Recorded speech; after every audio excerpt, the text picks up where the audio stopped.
Egunon guztioi, poza handia ematen du, sala hau, hain ederra den sala hau jendez gainezka ikustea, eta egia esan, poza handia ematen du sala jendez gainezka ikustea, horrelako gai garrantzitsuetaz hitz egiteko. Segura aski, etxe bizitzaren auzia da, eztabaida politiko eta publiko guztietan ahoz aho dabilen gai nagusienetako bat. Mintzagai izaten da komunikabideetan, lerroburuak okupatzen ditu, tertulietan ere gai nagusienetako bat izaten da, eta parlamentuetan eta udaletan ere eztabaidagai izaten dugun gai potolo hoitako bat izaten da. Baina herritarren artean ere kezka eta eztabaida nagusi hoietako bat bilakatu da. Herritarren kezka nagusia da etxe bizitzaren auzia, eta esan daiteke korapilo handi bat dugula gizarte bezala etxe bizitzaren auziaren bueltan, zailtasun handiak ditugula etxe bizitzaren bueltan, eta herritar gehiago eta gehiago katramilatuak ditugula etxe bizitzaren auzi honen edo arazo handi honen bueltan. Herritarrak egunero gero eta gehiago dira ikusten ari direnak, merkatua deskontrolatua dagoela, prezioak rekor historikoetan daudela, berdin du alokairuari begiratzen baldin badiogu edo etxe bizitza saltzen den etxe bizitzari begiratuta, deskontrola izugarrizkoa da, lerroburuak zentzu horretan oso elokuenteak dira, beti ikusten dugu nola rekor historikoak hausten diran leku desberdinetan, eta herritarrek egunero ikusten duten nola bere dirusarreren parte handi bat eman behar duten, gero eta handiagoa eman behar duten, etxe bizitza gastuak ordaintzera.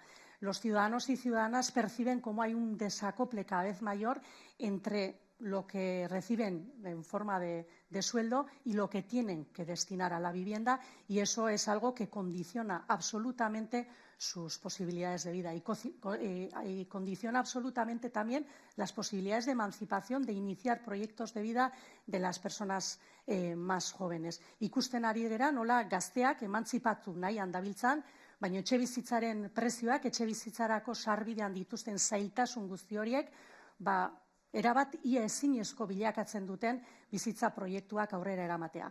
Gure herrietatik, gure hirietatik, gure auzoetatik espulsatuak gertatzen ari dira gazteak, eta atzeratu egin behar dituzte beraientzat vitalak diren hainbat eta hainbat erabaki. Están condicionando la posibilidad de toda una generación de desarrollar proyectos de vida dignos. Y además, la vivienda se ha convertido en el epicentro de la desigualdad. Y esto no lo dice Euskal Herria Bildu, lo dicen entidades como Cáritas. Cáritasek ere esan berri du, etxe bizitzaren bueltan dugun auziak, bilakatu dela momentu honetan desberdintasun sozialen epizentroa gure herrian. Beraz, esan daitekena da, azkenean, etxe bizitzarako sarbidea ukatua izatea, mugatua izatea edo baldintzatua izatea, horren bueltan sortzen diren ezintasun horiek eta zailtasun guzti horiek, erabat baldintzatzen dituztela bizitza proiektu duinak burutu ahal izatea, eta hori oso auzi potoloa da herri bezala.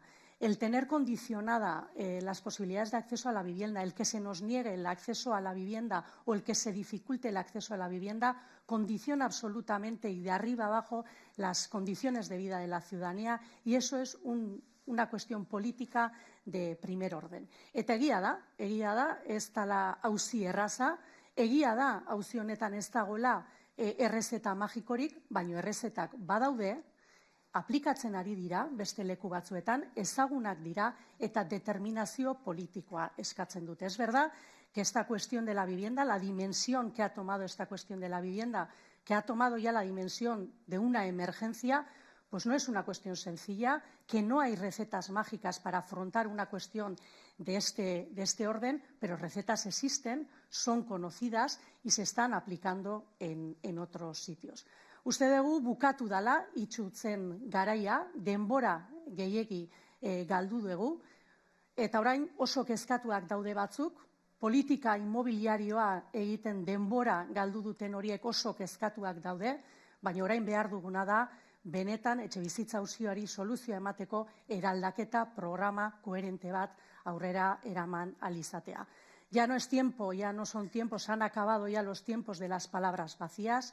Aquellos que ahora parecen mostrarse tan preocupadas con esta cuestión de la vivienda llevan años haciendo políticas inmobiliarias y no políticas de vivienda, y hemos perdido demasiado tiempo.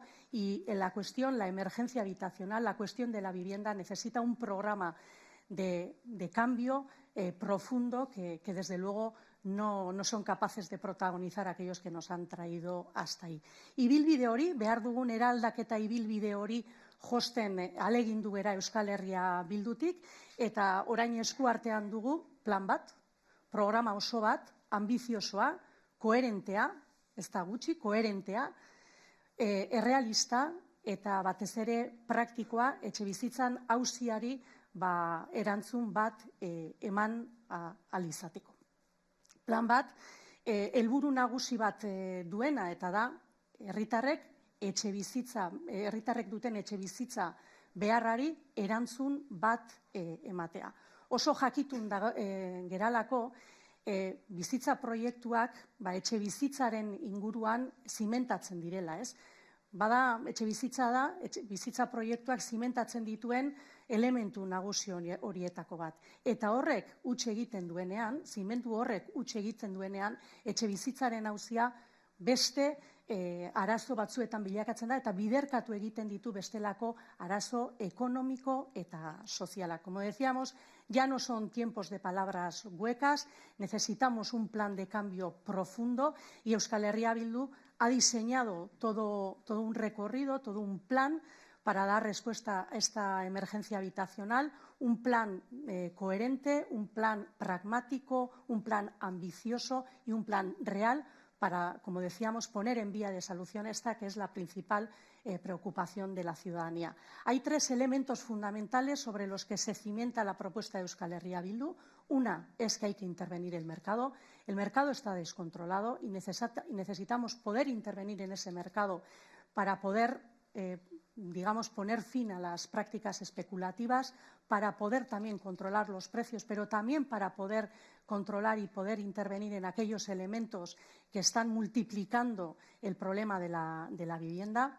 Necesitamos también plantear o proteger la función social de la vivienda. Las viviendas tienen que ser para vivir, para que la ciudadanía viva en ellas, no para otras cosas. Y necesitamos mecanismos que nos permitan controlar esos usos indebidos de la vivienda.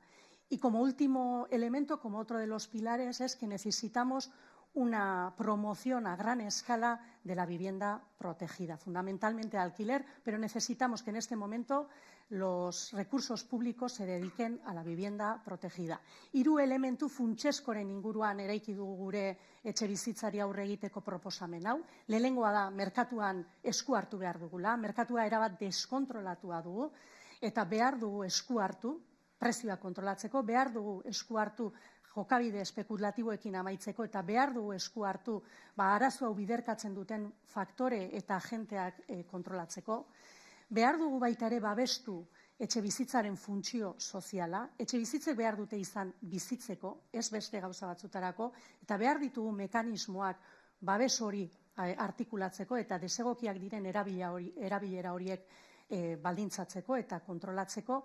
Eta 3. behar dugu momentu honetan etxe bizitza babesturako sustapen handi bat, eskala handiko etxe bizitza babestuaren sustapen bat behar dugu. Funtsezkoa da momentu honetan baliabide publikoak etxe bizitza babestua sustatzera bideratu ahal izatea.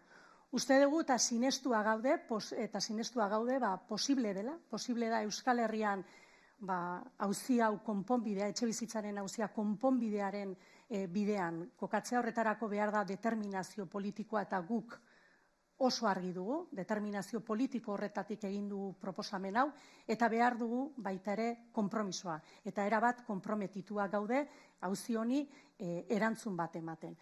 Eta ez da oraingo kontua, konprometituak izan gera orain arte ere gai honetan, eta Euskal Herria Bilduk etxebizitzaren auziaren inguruan defendatu, proposatu eta errebendikatu izan duguna inork baino hobeto daki Kongresuan dugun diputatuak, Oskar Matute, eta berari emango diot hitza.